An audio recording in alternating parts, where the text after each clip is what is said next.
Good morning, good morning. How are y'all doing today? For real? All right, we'll get to that in a minute. I'm going to start with an illustration. We're going to use our imaginations for a moment.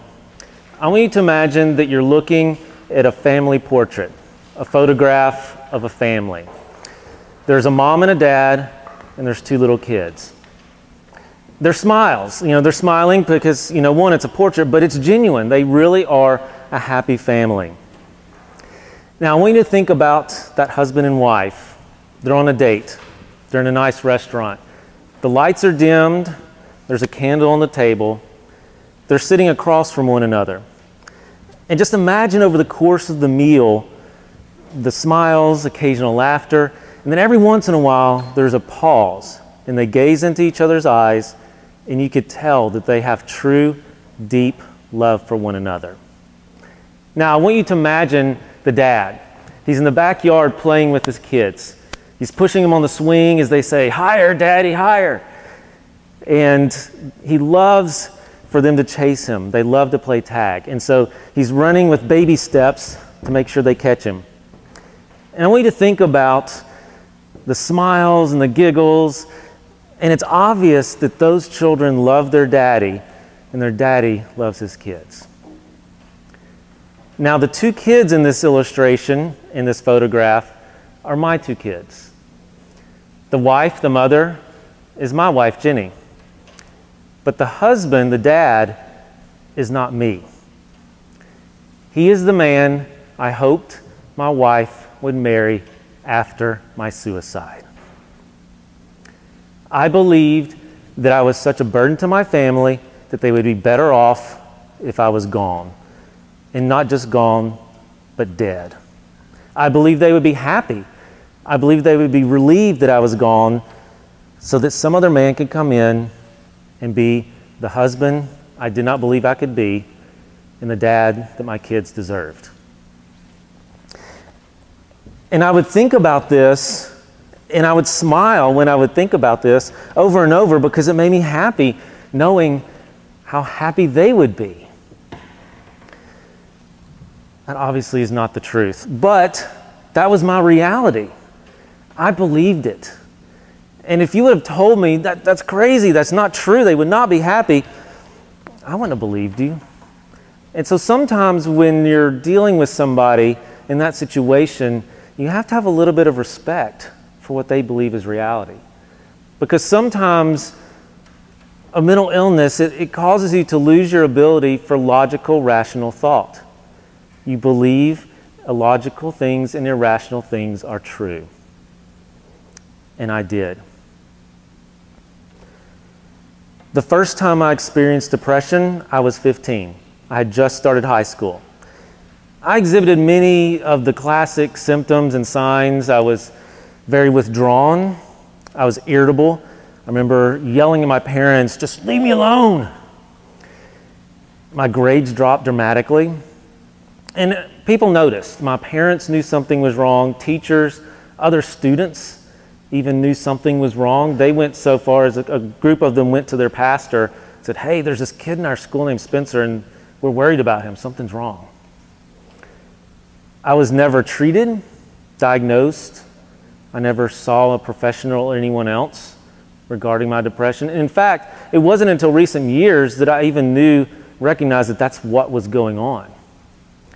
But I don't blame anybody for not getting me help, because this was 1994, and recognizing and treating depression for a 15-year-old just wasn't much of a thing back then.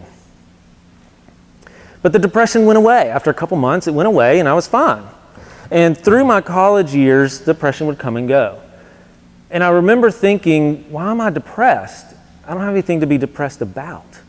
Because I had fun in college. I had friends. It was great. But I wasn't too worried because every time it would go away. After college, I was depression-free for about the next 14 years.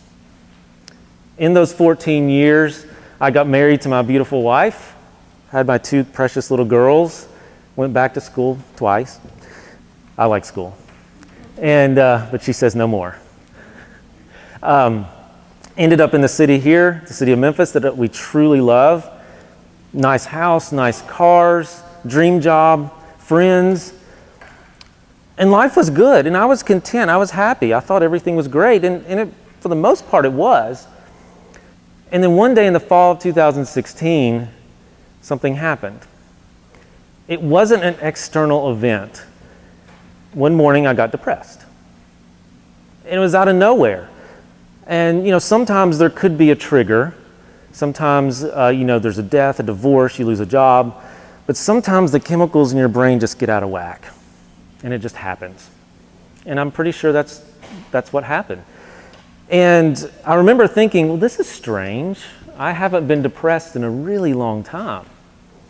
But no worries, it'll go away. I just have to tough it out through it. But it was different this time. It didn't just go away. It got really bad really fast. I started having feelings of hopelessness, worthlessness, even to the point to where I felt so worthless that I would skip meals because I thought it was a waste of food. It was just as though I was throwing good food in the trash. I began to feel like I was a burden on my family. At one point, I got desperate for relief from the mental pain of depression, and I started abusing prescription opioid pain medication. I took the first pill, and I broke down because I knew what I had just done. I had just gotten on the road to addiction because I knew that I was going to have to take another pill the next day, and the next, and the next. And I was right. From day one, it became a daily habit. That's what got me out of bed in the morning, knowing I could go to my office and take a pill or two and feel good for a couple hours. The depression still continued to worsen. And one day, I made a decision. You know how we make the decisions regarding big life events, whether you're buying a house, a car, taking a new job, getting married. Some people do those things impulsively, while others go through somewhat of an objective analysis. You weigh the pros and the cons, and you come to a thought-through conclusion. And I did that for my decision as to whether I should live or die. And my conclusion was that I should die. All things considered, it seemed like the best option. And it wasn't so much for me to escape my pain. It was more so a sacrifice for those that I loved. I wanted my family to be happy with someone else. I thought that my friends were also burdened by me because they weren't really my friends, but they just pretended to be my friend out of pity. So I started making plans for my suicide. Started getting affairs in order, checking on life insurance, bank accounts, writing down passwords, things like that. And this was right at 2 years ago from now. It was right before Thanksgiving. And I decided, the holidays are coming up. Already have plans for Christmas to do road trips, to see family. I don't want to mess that up. I'm going to wait till after the holidays. I'm going to do it the first week of January of 2017, January 4th. So it's just a matter of me writing it out until January 4th. And I was at peace with my decision to die because I thought it was the best thing. So I continued on, but then something else happened. The voices in my head. They were telling me to go get an object that could be used as a means to harm oneself. They were telling me to go get it, but I wasn't going to do anything with it. They were telling me to just touch it. You'll be okay. You'll be safe. You won't go through with it.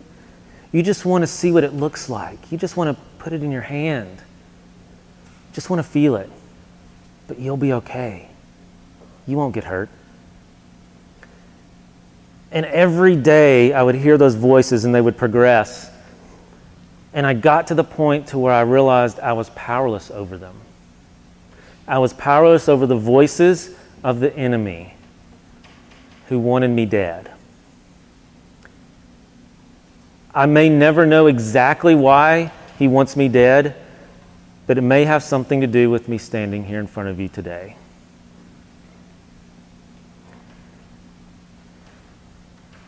I reached a point to where I could not continue. You know, when you're depressed, normal routine activities seem near impossible. And it's been referred to as the impossible task. The impossible task is something that people who are well have no problems doing, like showering, getting out of bed, making breakfast. But for someone who is severely depressed, it's nearly impossible.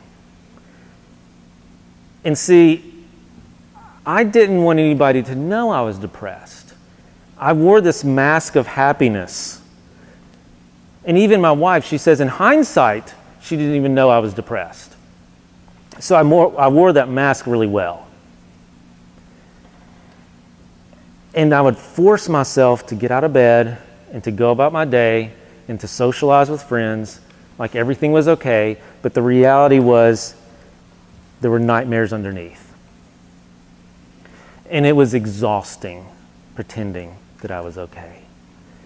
And I got to the point to where I could not go any further.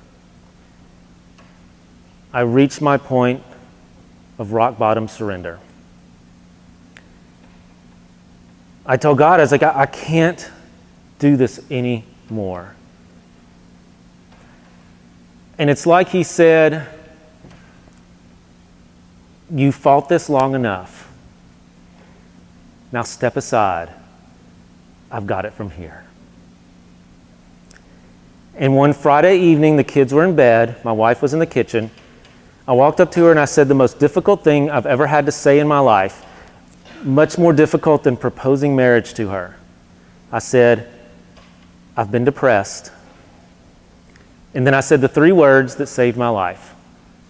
I need help. I've been depressed and I need help. And I got help. Less than 2 weeks later, I'm sitting in the office of a psychiatrist, which that's a miracle in itself. Truly from God that I was able to quickly get in to see someone. And I tell him what's going on, and he starts talking about medications to treat my depression. And I said, Doc, there's one more thing. I'm using these pills. And he said, how many are you taking a day? And, by that time I was only up to several pills a day. How often daily? How long have you been doing it? Oh, just a few weeks, which really in the grand scheme of things is not that extreme. But he told me that I was about 2 weeks away from full-blown chemical addiction. And then he explained what was going to happen if I kept using for 2 more weeks. That I was going to have a hard time finding these pills, and I was going to turn to heroin. And I was either going to have to go through a very difficult, expensive treatment program to beat that addiction, or I'd be dead of an overdose. He said, I know this for a fact because I've had patients just like you, and now they're dead. And with his help and my wife's help, I quit that day. That's the day that I consider my recovery date. It was December 21st, 2016. Now keep in mind, I was going to take my life on January 4th. And I consider that my recovery date, not so much for stopping the drugs. I was on the cusp of addiction, but I wasn't quite there yet. And I don't always consider myself to be an addict because I don't want to minimize the struggles that people go through with very serious chemical dependencies. I do, however, consider myself an addict in that I have to take every precaution a recovering addict takes to make sure it doesn't happen again. But that day is my recovery date because that's the day I first started getting treatment for my mental health issues, and I turned my life around. Now, my treatment consists of 4 main parts: medication, therapy, my faith in God, and community. Now, medication. As many of you know, there is no quick fix magic pill. It took me about 1.5 years to find a combination of 3 different meds that is working well for me. It's trial and error. And it's hard because if you're depressed, you don't have the energy and motivation that you need to put forward to stay on top of things.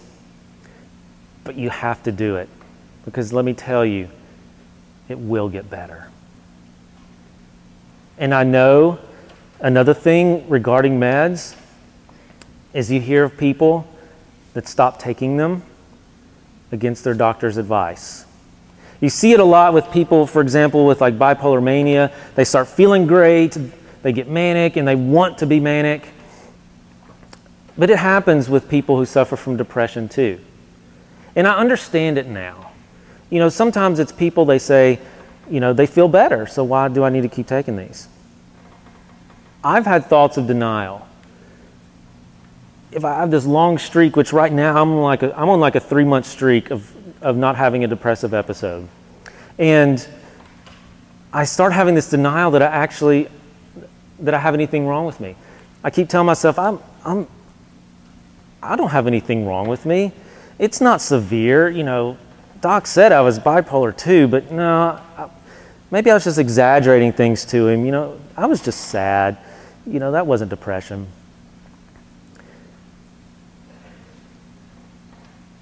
My childhood best friend, his name's Jared.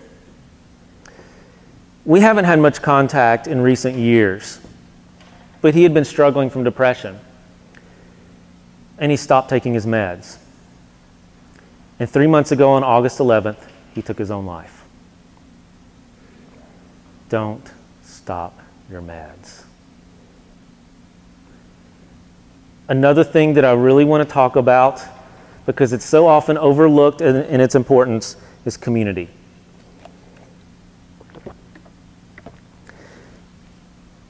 After my moment of surrender, I was an open book. I was just like, God, I'm done. I can't do this anymore. I need help. And I just told everybody, I need help. Tell me what to do. If I need to go to this doctor, this therapist, I'll just do it.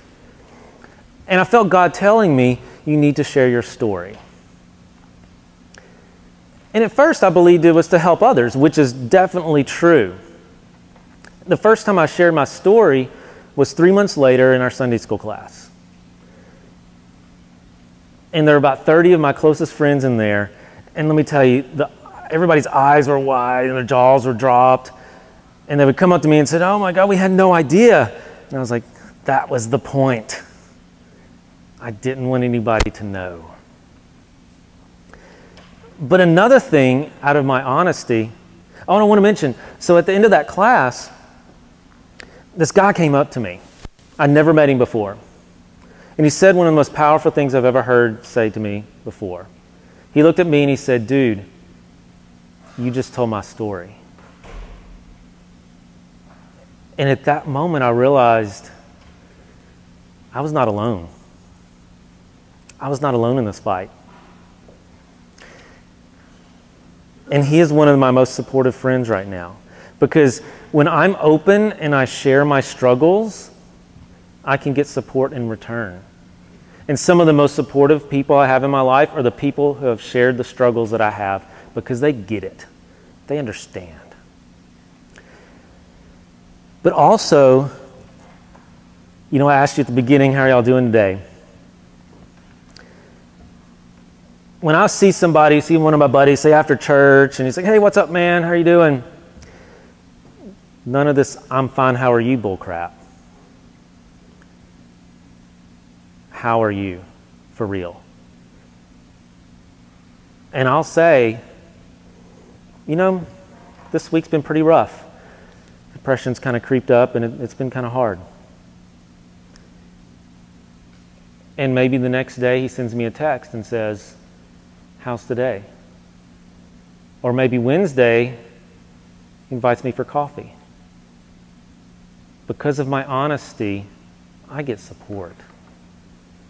And it's so freeing to be able to be honest and not hide it any longer.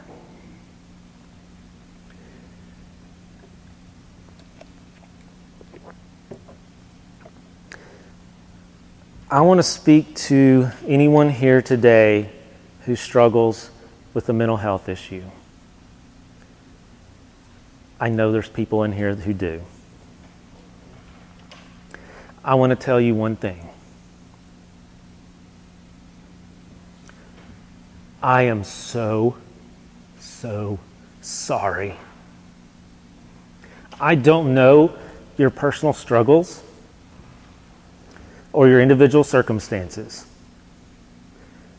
but I know what it's like to live in the hell with monsters in your head.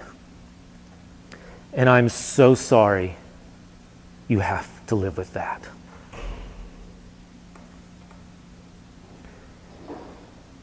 And please remember the 3 words that saved my life.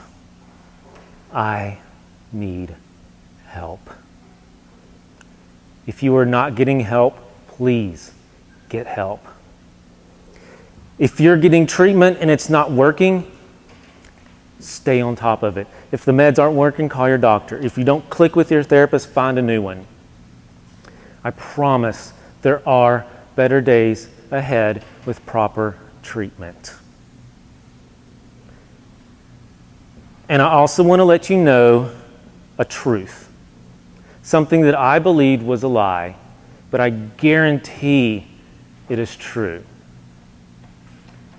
You are loved. You are loved by the people in your life, and you are loved by our God, who loves you not because of who you are, but because of who He is. You are loved. I want to speak to the people here who don't struggle with a mental health issue. I want to let you know that you don't understand. And that's okay. That's great that you don't understand. That means you don't suffer with it. But you don't understand. The most powerful thing you can say to someone is, I don't understand what you're going through right now, but I'm here to support you and fight this with you. Period. Oftentimes, we're well-meaning, well-intentioned, but we can say the wrong things if we don't understand. Those of us who are struggling, oftentimes we don't want to speak up because we're afraid of judgment. And it's not just condemnation. It's minimization and dismissal. People dismissing our feelings as insignificant. Oh, you're depressed. I remember when I was high school, my girlfriend broke up with me, and man, for a week I was so depressed. And then I found a new girl and everything is great. No. You don't know depression. You don't know depression. And I want you to know 3 words that could save their life. Are you okay?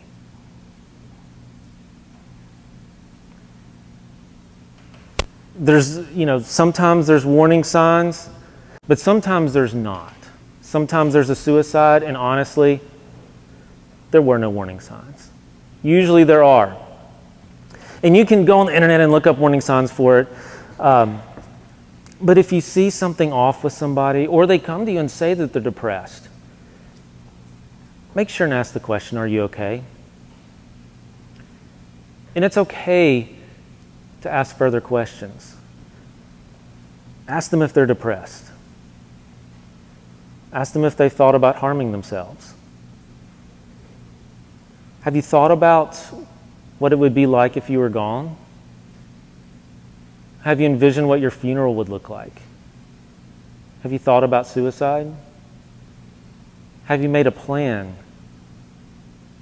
Tell me about that plan. Do you have any weapons in your house? Do you feel like you're a danger to yourself right now? See, what you're doing is assessing the situation. It's like triage. Because the person, it could range anywhere from, okay, in my earliest convenience in the next few weeks, need to go kind of see a doctor or see a therapist or something. But it could be a situation where that person's life is in imminent danger and you need to say, go get in the car. We're going to get you help right now.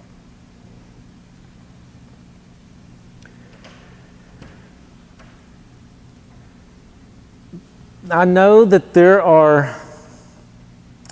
kind of, what I found is the general public doesn't know how to get help for mental health issues. I know you are probably more aware of some of those things, but a lot of people, they don't know the difference between a psychiatrist and a psychologist. I didn't know, my wife didn't know. We had to connect with some other people who could kind of guide us through that.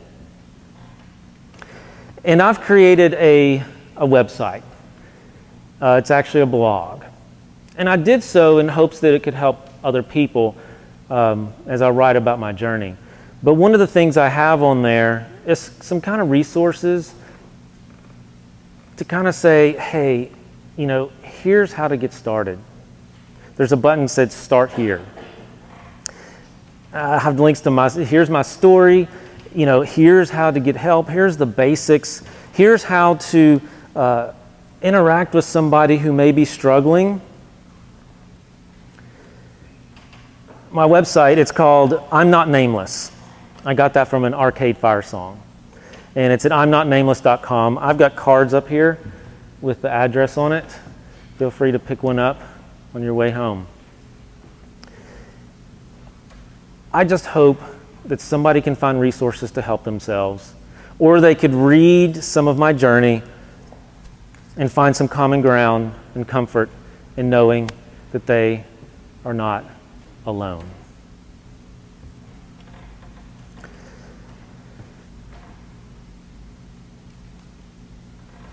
Since I got up on this stage, 3 people in the United States have taken their own life.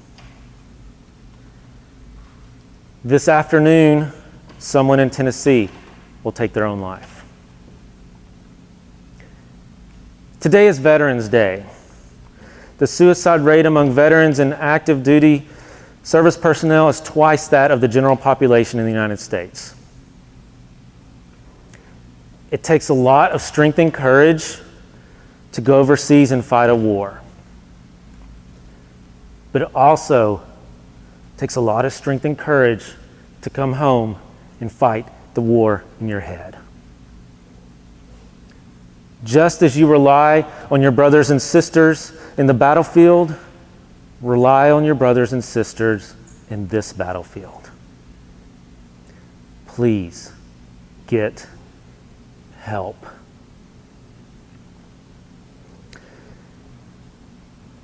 I want to leave you with a reminder of 3 things that I don't want you to forget. And I'm going to have you help me remember those things for you. The first one, the 3 words that could save your life. I need help. We just say them with me. I need help. Again, I need help. Louder. I need help. Now, remember the 3 words that could save someone else's life. Are you okay? Say it with me. Are you okay? Are you okay? One more time. Are you okay?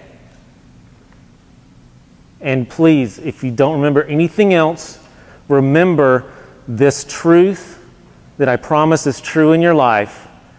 You are loved. Now we just say, I am loved with me. I am loved. Again, I am loved. Shout it. I am loved. Thank you, Baptist College.